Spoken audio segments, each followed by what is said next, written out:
میرے نوجوان دوستو، جب میدان محشر قائم ہوگا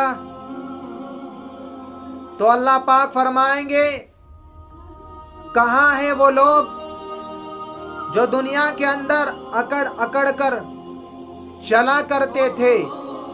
کہاں ہیں وہ لوگ جو دنیا میں ٹیڑھی چال کر کے چلا کرتے تھے؟ کہاں ہیں وہ لوگ جو تکبر کیا کرتے تھے؟ تو میرے بھائیوں، اللہ پاک فرمائیں گے کہ جن پیروں سے چل کر تو نے گناہ کیا تھا، آج وہی پیر تیری گواہی دیں گے۔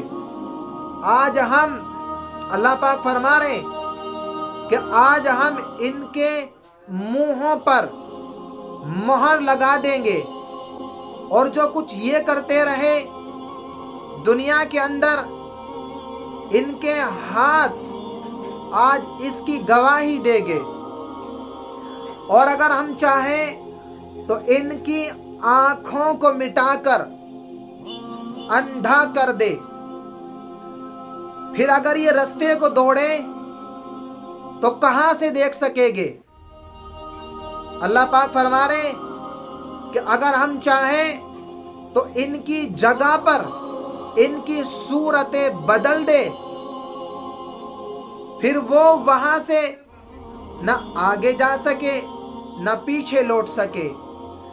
تو میرے بھائیوں، وہ قیامت ہے جس دن لوگ ایسے ہو جائیں گے جیسے بکھرے ہوئے پروانے، اور پہاڑ ایسے ہو جائیں گے جیسے دھنکی ہوئی رنگ برنگی اون۔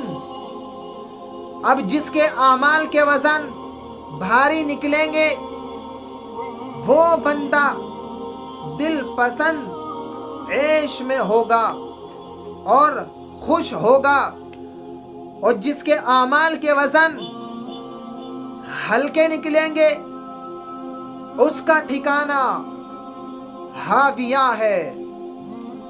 اور تم کیا سمجھے ہاویہ کیا چیز ہے؟ وہ دہکتی ہوئی آگ ہے، شعلوں سے بھری ہوئی آگ ہے، انسانوں کو اوپر سے اوپر کھا جانے والی آگ ہے۔ تو میرے بھائیوں، اس آگ سے پناہ مانگے جس کا ذکر اللہ نے قرآن میں فرمایا ہے۔